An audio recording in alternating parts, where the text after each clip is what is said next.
bargain may be spoken in a moment and wait years before asking its price. This one begins with empty fishing lines and a fisherman promising something he does not yet possess. His first son, should a son ever be born. The fish will come at once. The cost will wait 20 years. There was once a poor old fisherman who, one year, brought in hardly any fish. On a quiet day while he worked his lines, a sea-maiden rose at the side of his boat and asked, "Are you getting much fish?" "Not I," the old man replied. The sea-maiden looked at him and asked, "What reward would you give me for sending plenty of fish to you?" He shook his head. "Ah, I have not much to spare," he said. "Will you give me the first son you have?" she asked. The fisherman replied, "I would give you that were I to have a son." The sea-maiden said, "Then go home and remember me when your son is 20 years of age. You will have plenty of fish after this." Everything happened as the sea-maiden promised, and soon the man caught all the fish he needed. But as 20 years passed and the end of the bargain drew near, the old man grew heavier in spirit. He counted each day, grief weighing steadily as the time left became less. He did not find peace by day or through the night. One afternoon, his son regarded him and asked, "Is someone troubling you?" The father paused before answering. "Someone is, but that is nothing for you or anyone else to mind." His son replied, "I must know what it is." The old man waited before he explained how his troubles lay with the sea-maiden. "Do not let that trouble you," said the son, his words careful. "I will not stand against you."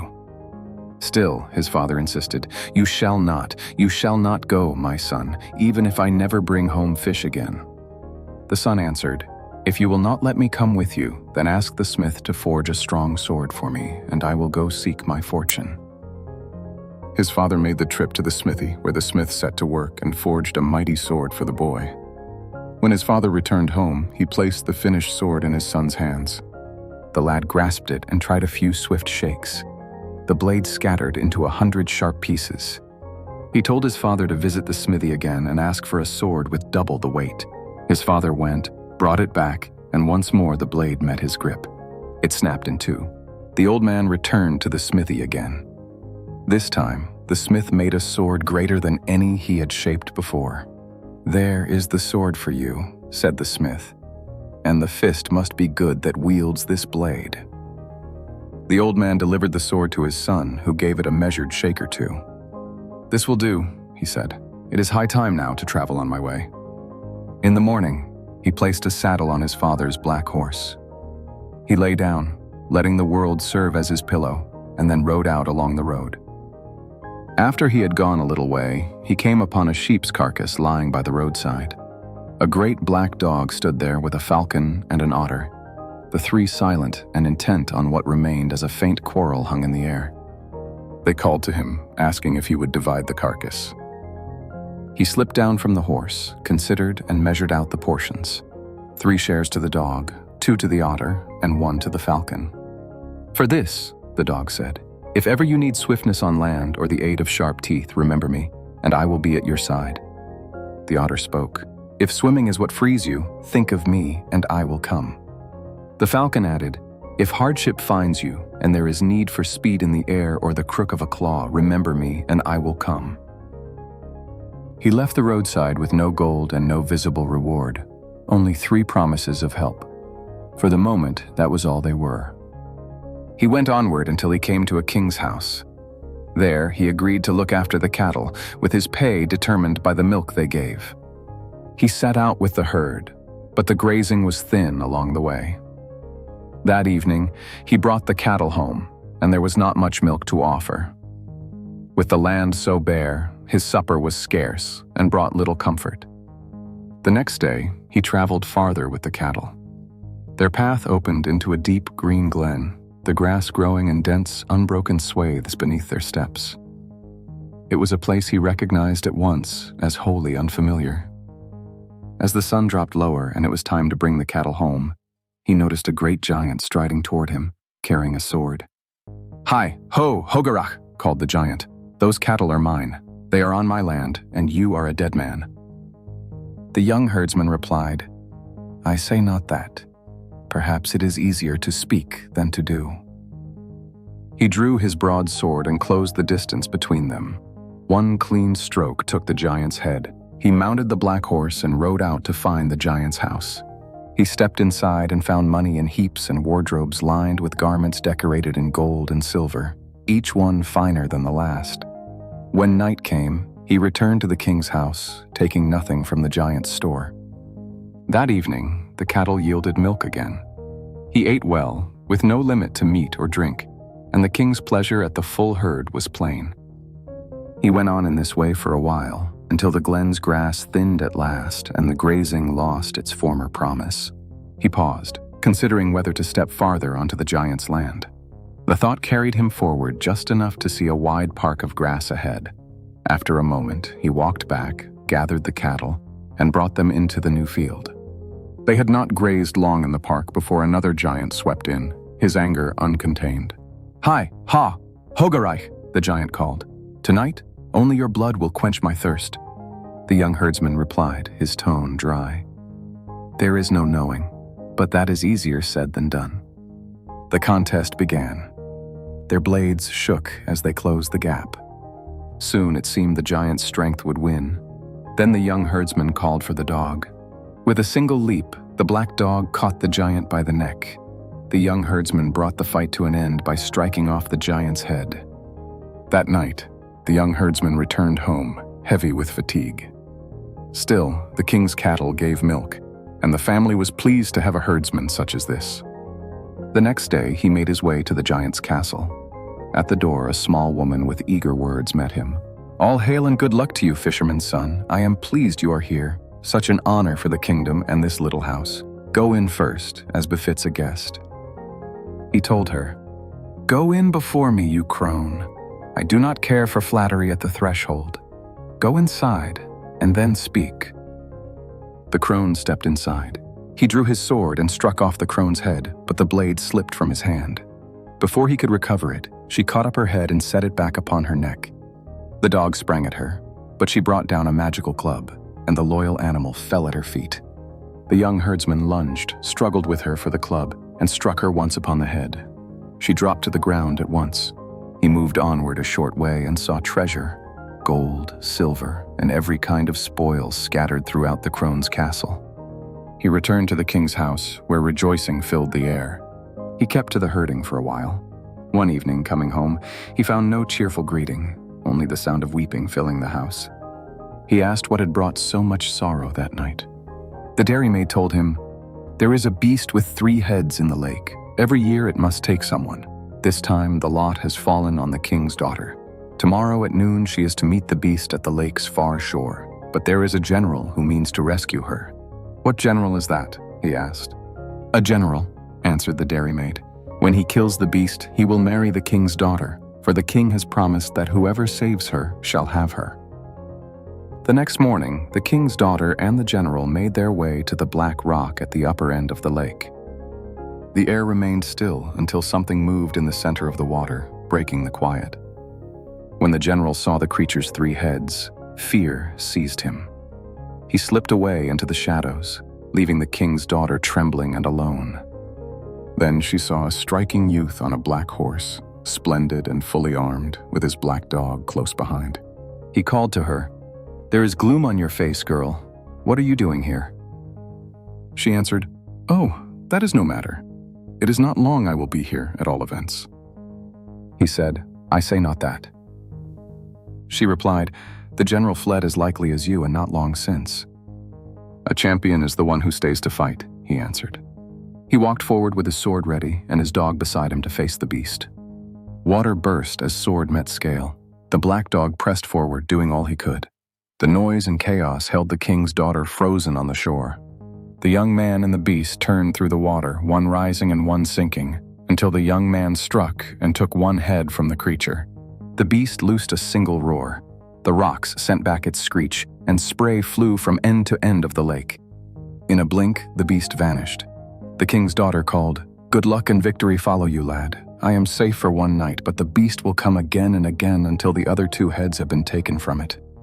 The young man gathered the severed head, drew a knot through it, and told her, "Bring it here tomorrow." She pressed a gold ring into his hand and carried the head home upon her shoulder. The young herdsman returned to watch his cattle. Not far along her path, the general stopped her. I will kill you if you do not say it was I who took the head from the beast." "Oh, I will say it," she answered. "Who else took the head from the beast but you?" They reached the king's house with the head resting on the general's shoulder. There was rejoicing because the princess had returned alive and the general held the beast's head. The next day they went out again, and everyone believed the general would save the king's daughter. They had only just arrived when the water shifted and the terrible beast rose in the center of the lake. The general slipped away as before. Not long afterward, the man on the black horse appeared, dressed in different clothes. The princess recognized him. "I am pleased to see you," she said, her eyes steady. "I hope you will use your great sword as you did yesterday. Come up and catch your breath." Their wait was brief. Steam moved over the lake and the beast appeared. He went out to meet it. Noise burst around them, splashing, spluttering, and a wild racket upon the water. They fought for a long time, and as night drew near, he struck and cut another head from the creature. He placed it upon the knot and handed it to her. She gave him one of her earrings. He swung himself onto the black horse and rode back toward the cattle. The king's daughter carried the two heads home. The general met her and took them from her, saying that she must claim he had killed the beast again. She replied, "Who else took the head from the beast but you?"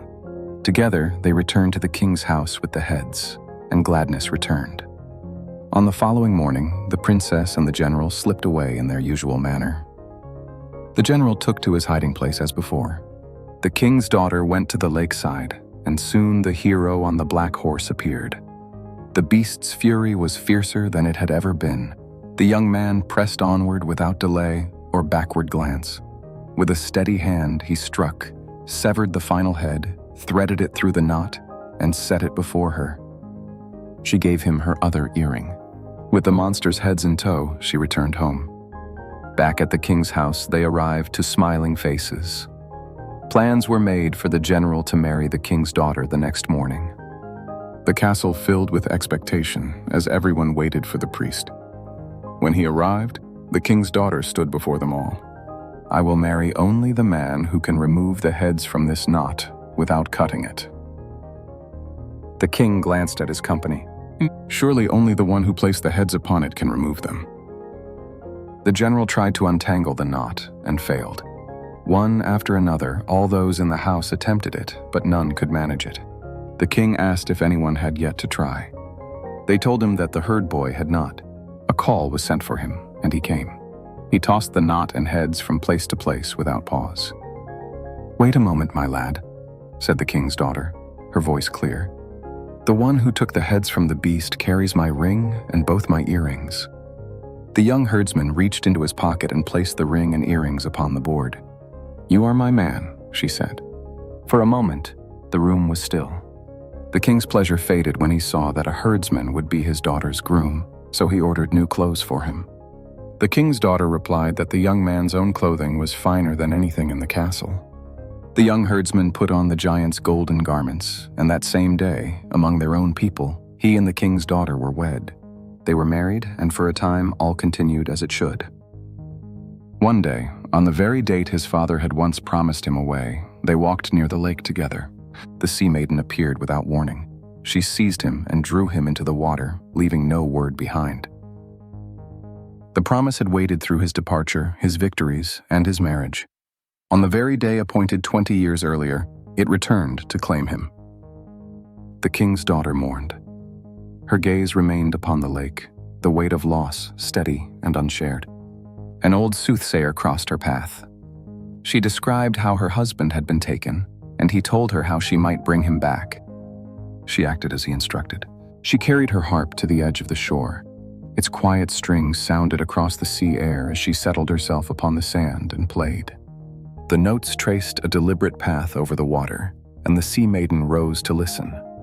She loved the music beyond anything else beneath the waves. At the sight of the Sea-Maiden, the wife let her hands fall silent. "Play on," called the Sea-Maiden. "No," the princess answered. "Not until I see my husband again." The Sea-Maiden brought his head above the lake's surface. The princess played again and stopped. When the Sea-Maiden lifted him from the water as far as the waist, the princess paused once more, giving nothing beyond what the next turn required. She played for a final time, stopping only when the Sea-Maiden drew him fully from the water. Freed from the water, he called upon the falcon's aid, took falcon form, and flew to shore. The Sea-Maiden reached for the princess, seized her, and drew her beneath the lake. She had brought her husband back to shore, but the burden of rescue had changed hands once more. Now he was the one left beside the water. Sorrow settled over the town. Her husband searched the banks of the lake through night and day, but found no trace of her.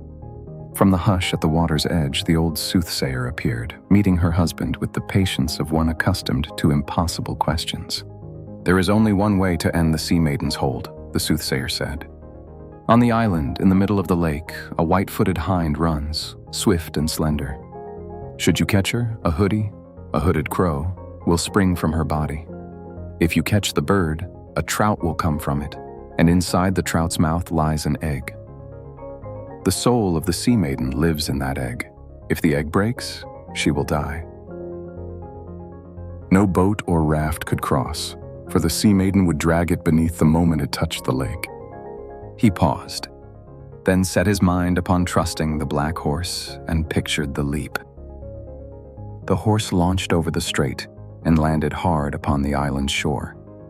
There, his eyes tracked the hind in motion, and he sent a black dog to chase her. Each time the dog drove toward one side of the island, the hind had already slipped to the far rim. He called, "Oh, would the black dog from the carcass of flesh were here!" The answer came without warning. The dog appeared, alert at his side. Together they cornered the hind and drove her to the earth. But as he gripped the hind, a hoodie broke free from her body and flew across the island. He voiced his need. "Would that the gray falcon of sharpest eye and swiftest wing were here." In the next instant, the falcon flew after the hoodie and brought it down. When the hoodie fell beside the bank, a trout leaped from it and flashed toward the water. He called, "Oh, that you were beside me now, otter." The otter appeared without a word and slipped into the lake. She returned with the trout gripped in her jaws. As soon as she reached the shore, the trout opened its mouth and an egg slipped out. He sprang forward and set his foot upon the egg. The Sea-Maiden appeared and said, "Do not break the egg, and you shall have all you ask." "Deliver my wife to me," he demanded. At once his wife stood beside him. He took her hand in both of his and pressed down upon the egg. The Sea-Maiden died. And with the egg broken, the promise made before his birth finally lost its hold. He had inherited the Sea-Maiden's claim without choosing it, but the companions and loyalties formed through his own life gave him the means to end it. The old bargain had reached across 20 years. It could reach no farther. Which mattered most in breaking the Sea-Maiden's claim? The son's courage, his wife's persistence, or the promises of the animals? Leave your answer in the comments. Subscribe to the Chronicler's Tales for more traditional stories told this way. Until the next story.